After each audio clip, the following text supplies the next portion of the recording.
सुदैवाने अलीकडेच माझ्याकडे अल्पसंख्याक विभाग आलेला आहे।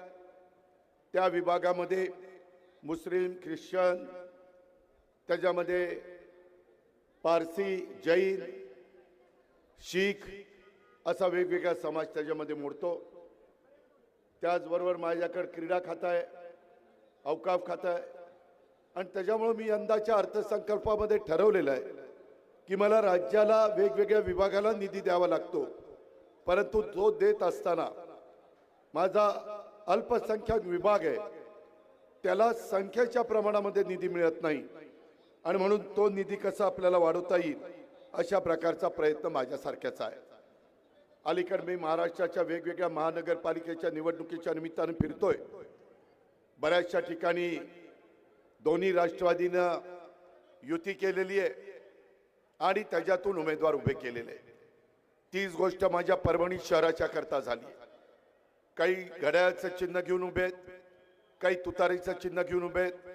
उमेदवारी देत असताना वेगवेगळ्या जाती धर्माला प्रतिनिधित्व देण्याचा प्रयत्न आम्ही केलेला आहे। त्यामध्ये मी ज्यावेळेस शिवशाहू फुले आंबेडकरांच्या विचारधारेनं राष्ट्रवादी काँग्रेस पक्ष पुढे चालला हे सांगत असतो, त्यावेळेस कृती देखील आमची तशाच पद्धतीची असते। मग अल्पसंख्याक विभाग असे, अल्पसंख्याक समाजातले माझे उमेदवार असतील, माझ्या सर्वसाधारण उमेदवार असतील, त्याचबरोबर ओबीसीचे उमेदवार असतील, मागासवर्गीय उमेदवार असतील, महिला पुरुष दोन्ही काही मी अनुभवी देण्याचा प्रयत्न करतो आणि काही नवी कोरी पाठी असणारे द्यायचा प्रयत्न करतो। कारण प्रत्येक निवडणुकीच्या निमित्तानं त्या ठिकाणी आपल्याला नव्या लोकांना पण शिकवायचं असतं। कारण एवढा मोठा महानगरपालिकेचा कारभार चालवायचा म्हटलं तर नव्या जुन्यांचा व्यवस्थितपणे समन्वय साधल्याशिवाय विकास साधता येत नाही।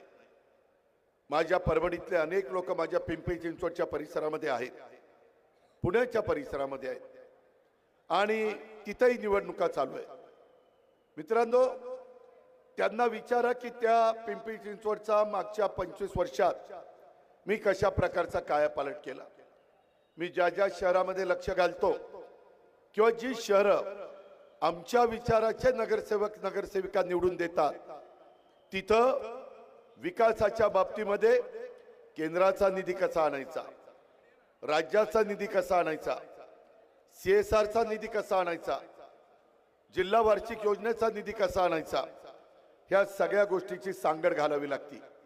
कारण एकट्या महानगरपालिकेच्या कर रूपातनं येणाऱ्या पैशातून आपल्याला विकास संपूर्ण साधता येत नाही। आता आपल्याच भागामध्ये आपण पिण्याच्या पाण्याच्या योजनेचं काम हाती घेतलेलं आहे। आपल्याला अंडरग्राउंड ड्रेनेजचं आता आपण टेंडर काढलेलं आहे। आपल्याला ही सगळी कामं झाल्यानंतर पुन्हा रस्ते हे चांगले रुंद हे ठेवावे लागणार आहेत। आपल्याकडं पंतप्रधान आवास योजनेचा हा कार्यक्रम गोरगरिबांना हक्काची घरं देण्याच्या करता राबवावा लागणार आहे। त्याला राज्य सरकारची पण जोड द्यावी लागणार आहे। कुठलाही बेघर माणूस कुठल्याही जाती धर्माचा असू द्या त्याला हक्काचं घर देण्याची स्कीम ही सरकारने आणलेली आहे। माझी आपल्याला विनंती आहे की या सगळ्या उद्याच्या निवडणुकीच्या निमित्तानं आपण जातीचा पातीचा नात्याचा गोत्याचा विचार न करता आपलं भलं कशात होणार आहे, आपल्याला निधी कुठनं मिळणार आहे, आपल्याला योग्य दिशा देण्याचं काम कोण करणार आहे याबद्दलचा विचार हा त्या ठिकाणी झाला पाहिजे।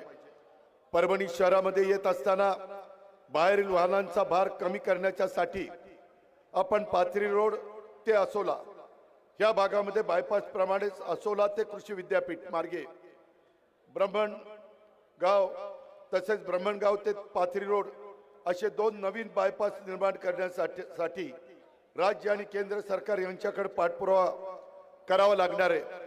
मी तुम्हाला शब्द देतो, राज्याचा उपमुख्यमंत्री म्हणून केंद्रामध्ये आमच्या फौजाताई देखील मदत करतील।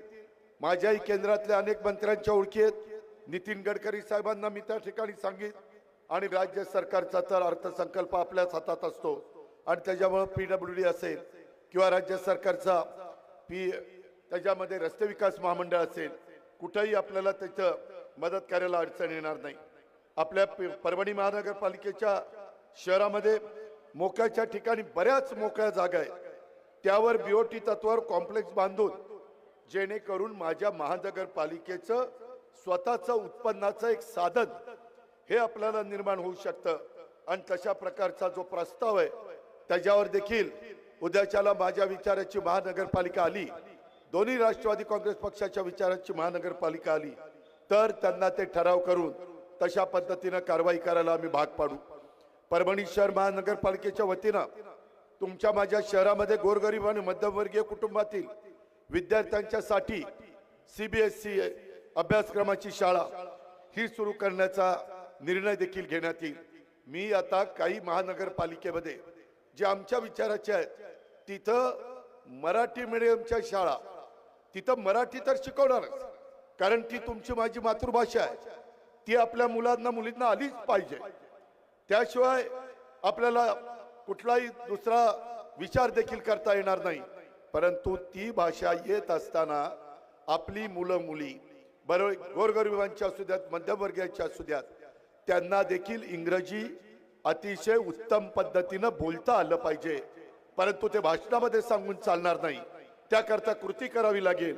आणि आता स्पर्धेच्या युगामध्ये एआयचं युग आलेलं आहे, त्याच्यामध्ये आर्टिफिशियल इंटेलिजन्स ते कृत्रिम बुद्धिमत्ता मराठीत त्याला म्हणतात, आणि त्या युगातली मुलं माझ्या परभणी मधल्या शिकली पाहिजे।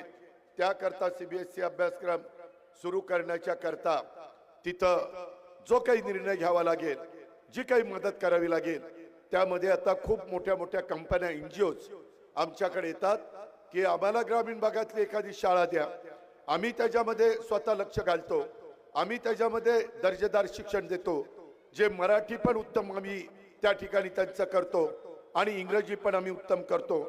या पद्धतीचा निर्णय आपल्याला उद्याच्या काळामध्ये घ्यायचा आहे।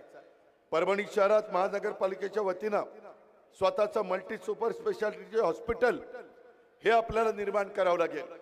वैद्यकीय शिक्षण खात्याची जबाबदारी आपले सहकारी राष्ट्रवादीचे हसन मुश्रीफांच्याकडे आहे।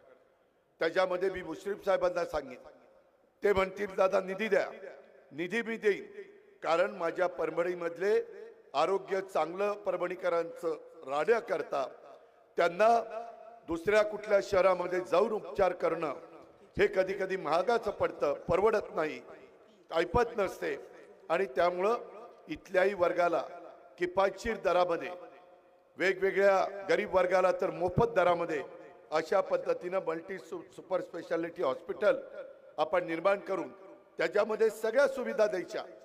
माझ्या आता डोक्यात आलेलं आहे की जिल्ह्याची जी ठिकाणं आहेत त्या जिल्ह्याच्या ठिकाणी अशा प्रकारची हॉस्पिटल बांधायची आणि त्याच्यामध्ये एक विंग त्याच्यामध्ये कॅन्सर हॉस्पिटलची पण करायची, कारण अलीकडच्या काळामध्ये देशात राज्यामध्ये मोठ्या प्रमाणावर कॅन्सरचं प्रमाण वाढलेलं आहे। शेवटी त्याही माणसाला, त्या माझ्या लाडक्या बहिणीला, त्या आमच्या मुलामुलीला जगण्याचा अधिकार आहे, पण त्यांच्यावर उपचार करण्याच्या करता तिथं इन्फ्रास्ट्रक्चर फार महत्वाचं आहे। मित्रांनो, मी राजकारण करायला तुमच्या पुढे आलो नाही, मी परभणीचा शहराचा सर्वांगीण विकास या माध्यमातून आपल्याला करायचा आहे ते सांगण्याच्या करता मी आलेलो आहे। मी शब्दाचा पक्का आहे, मी दिलेला शब्द पाळतो, आणि त्याच्यामुळे माझी विनंती आहे की या माझ्या शहरामध्ये दर्जेदार रस्ते, ते रस्ते करायच्या आधी अंडरग्राउंड ड्रेनेज, कारण रस्ते केल्यावर नंतर अंडरग्राउंड ड्रेनेज केलं तर पुन्हा रस्ते खोदावे लागतात, ते प्लॅनिंग करून चालणार नाही। योग्य पद्धतीने प्लॅनिंग करण्याच्या करता आपल्याला त्या अंडरग्राउंड ड्रेनेजला प्रथम प्राधान्य द्यावं लागेल। राज्य सरकारच्या, केंद्र सरकारच्या वेगवेगळ्या योजना असतात, मध्ये मी मुख्यमंत्र्यांशी पण बोललो की आपण जिल्ह्याची ठिकाणं याला प्रथम प्राधान्य देऊ। काही काही भागामध्ये तालुक्याच्या ठिकाणी ऑलरेडी अंडरग्राउंड ड्रेनेज आणि या सगळ्या सुविधा झालेल्या आहेत, आणि मग जिल्हा आमचा मागे का राहणार, त्याकरता जिल्ह्याला आपल्याला अग्रक्रम द्यायचा आहे। त्याचबरोबर हे सगळं करत असताना 408 कोटी रुपयाचा निधी या कामाच्या करता आपण मंजूर केलेला आहे।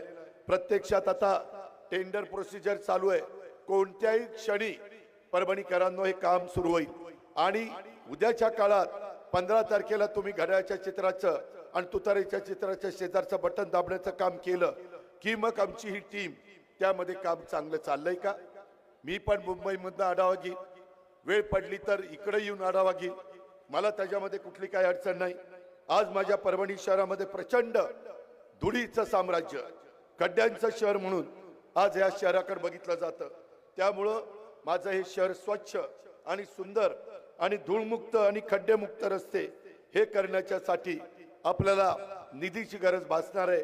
आणि ते निधी देत असताना राज्याच्या केंद्राच्या ज्या योजना आहेत त्या योजनेच्या मध्ये कुठं आपल्याला निधी बसवता येईल ह्या पद्धतीचं काम हे आपल्याला सगळ्यांना करायचंय. मधी ह्या सगळ्याचा विचार करत असताना मला आठवतंय त्याच्या संदर्भामध्ये मला स्वतः प्रताप देशमुख असेल किंवा अक्षय असेल किंवा आमचा राजेश असेल, ह्या सगळ्यांनी सांगितलं की दादा आम्हाला इथं कोणत्याही परिस्थितीमध्ये काही गोष्टी करून हव्या. मी त्यांना विचारलं काय करून हवंय? ते म्हणले की जसं तुम्ही पिंपरी चिंचवड केलंय, आज माझं बारामती तालुक्याचं ठिकाण आहे, पण तुम्ही बघितल्यानंतर तुम्ही पण आश्चर्यचकित व्हाल. जर राजकीय इच्छाशक्ती असेल आणि आपण लक्ष घातलं तर काय होऊ शकतं हे तुम्ही तुमचे जर नात्यागोत्यातली लोक बारामतीमध्ये असतील तर त्यांना त्या बाबतीमध्ये विचारा. आपल्याला त्याच पद्धतीनं पुढे जायचंय. पुणे परभणी शहरामध्ये लगत असलेली MIDC ओस पडलेली आहे. शहरालगत विस्तारित MIDC मंजूर असून रोजगार निर्मिती करणारे उद्योग तिथं आपल्याला उभे करावे लागतील. त्याकरता आपल्याला पुढाकार घ्यावा लागेल. शेवटी उद्योगपती गुंतवणूक करत असताना येताना त्या भागामध्ये पाणी व्यवस्थित आहे का, रस्ते चांगले आहेत का, लाईटची व्यवस्था चांगली आहे का, शिक्षणाची सोय चांगली आहे का? कारण त्यांचे अधिकारी त्यांचे कामगार तिथं येत असताना ते हाही विचार करतात. त्याच्यामुळं आपल्याला त्याच्यात दुहेरी फायदा करून घ्यायचा आहे की आपल्याही परभणीकरांच्या मुलांना मुलींना आणि परभणीकरांना ह्या सगळ्या विकासाचा फायदा व्हावा. आणि त्याच वेळेस उद्योगपतींना पण त्यांना आम्ही सवलती देऊ. त्यांना सांगू की चला माझ्या मराठवाड्यातल्या परभणी भागामध्ये तुम्ही चला, आम्ही तुम्हाला करामध्ये सवलत देतो, आम्ही तुम्हाला GSTच्या संदर्भातले काही निर्णय घेतो. हे या गोष्टी आपल्याला करता येतात. आम्ही इन्सेंटिव्ह देतो. दरवर्षी मी बजेटमध्ये जर तुम्ही मागासलेल्या भागामध्ये इंडस्ट्री उभी केली तर आम्ही त्यांना इन्सेंटिव्ह देत असतो.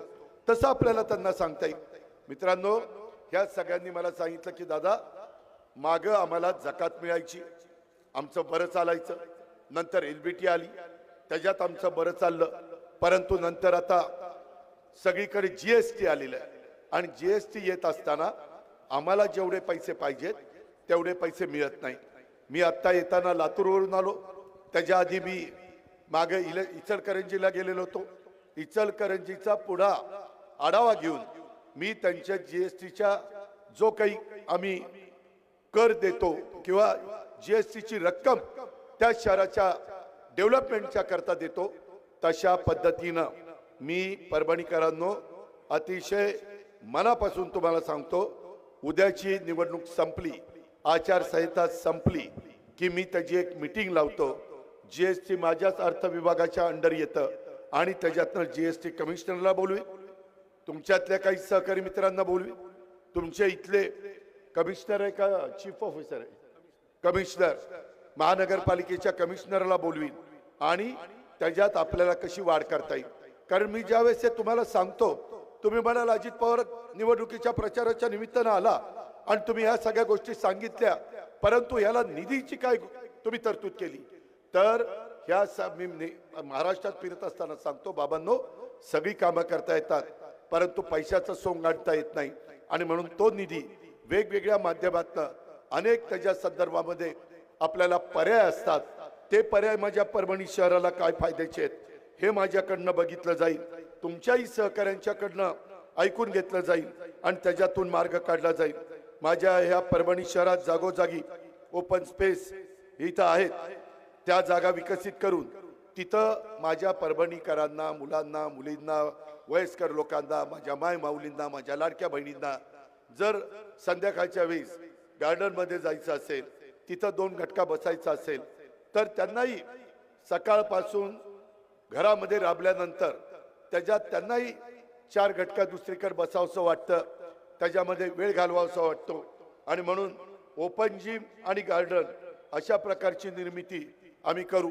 माझे अनेक उद्योगपती ओळखीचे, मी काही उद्योगपतींना सांगितलं की तुम्ही एवढा पैसा कमवता, 2% तुम्हाला CSRचा निधी खर्च करावा लागतो। मी एका माझ्या मराठवाड्यातल्या महत्त्वाच्या शहरामध्ये जिथं जेवढा विकास व्हायला पाहिजे तेवढा दुर्दैवाने झाला नाही।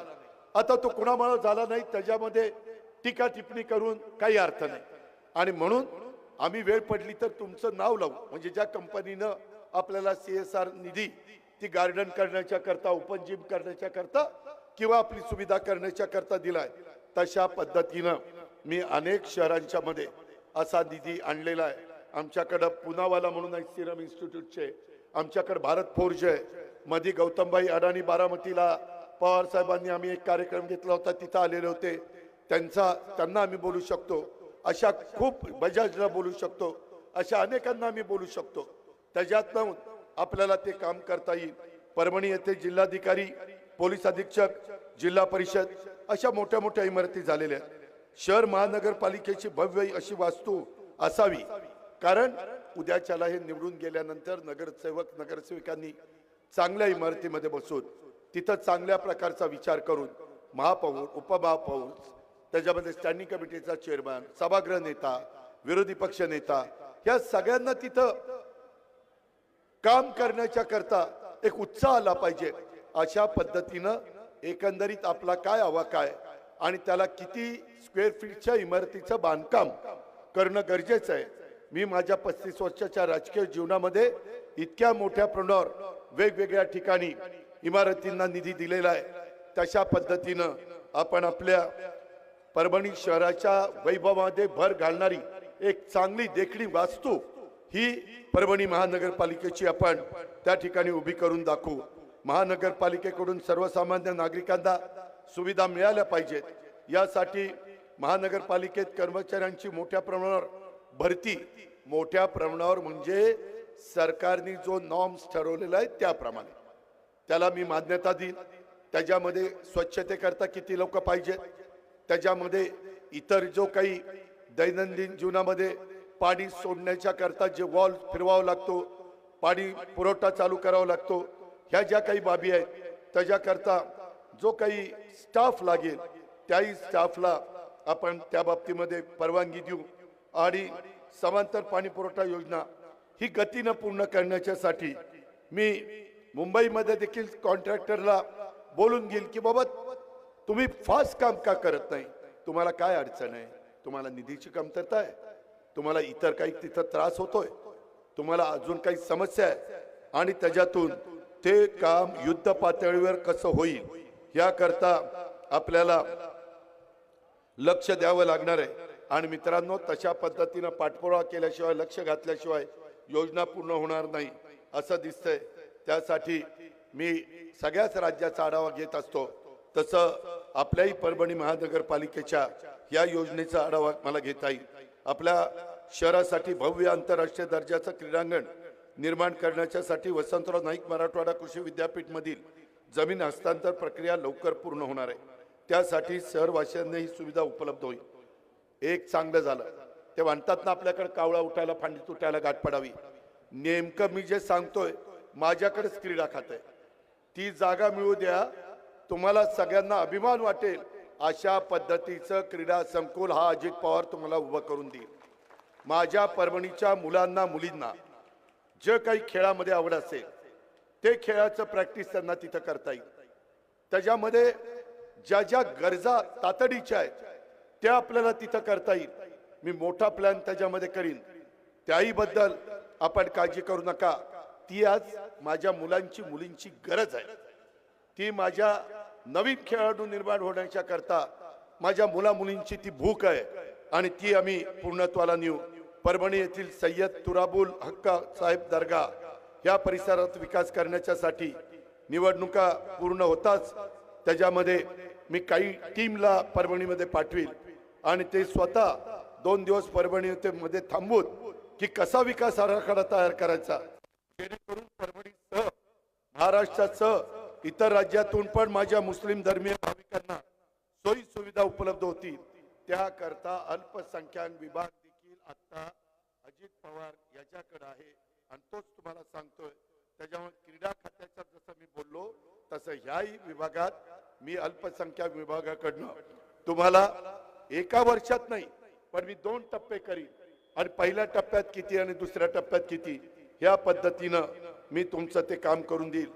संपूर्ण जगात एकमेव असलेलं 2.5 क्विंटल पाऱ्याचं भव्य शिवलिंग हे पारदेश्वर मंदिराची महती 12 ज्योतिर्लिंगाप्रमाणे जगभरात व्हावी यासाठी विशेष विकास आराखडा तयार करण्याच्या करता देखील आपल्याला पावलं उचलता येतील.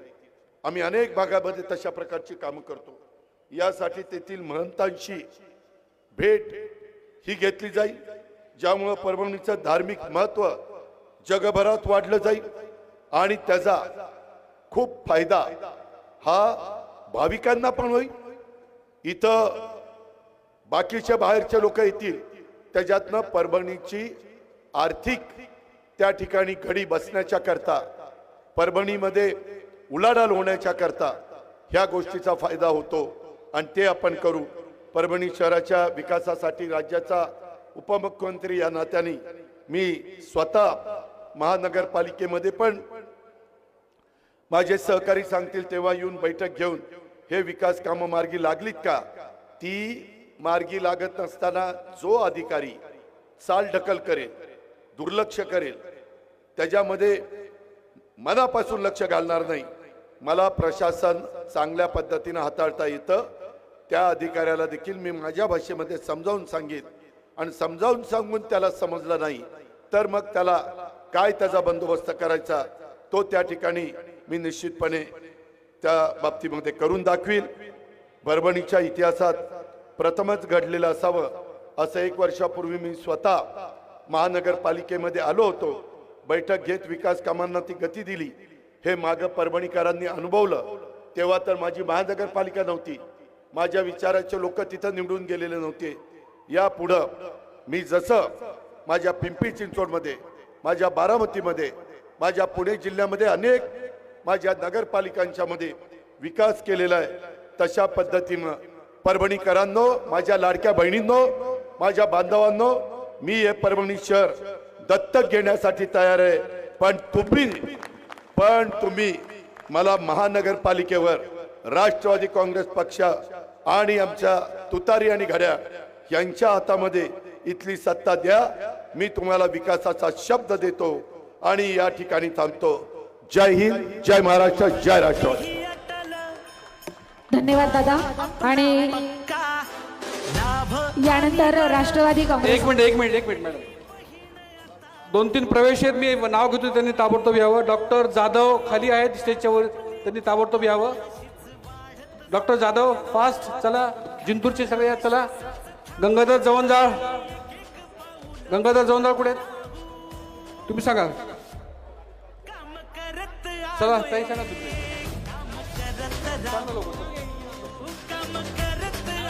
मनचक्राव वाघ सरपंच टाकळगव्हाण, रमेशराव शिंदे सरपंच परतगव्हाण, मोतीरामजी शिंदे, प्रभाकरराव शिंदे.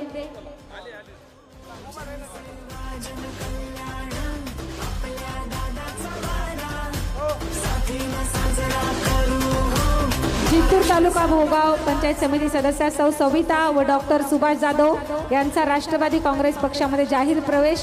परभणी तालुका गंगाधर बापूराव जवंजाळ, ज्ञानेश्वर भालेराव, माधव पहाड, मारुती चव्हाण, शरद पेंढरकर, प्रद्युम्न टोंग, लहू चोरमाळे, अमोल भालेराव, विलास बोबडे, गोविंदराव खाडे, रमेश बोबडे, जगन्नाथ बोबडे, संतोष बोबडे, विजयकुमार झाडे, सखाराम जवंजाळ, दिलीप शिंदे, रामेश्वर शेटे, अजय शिंदे, राजीव शिंदे.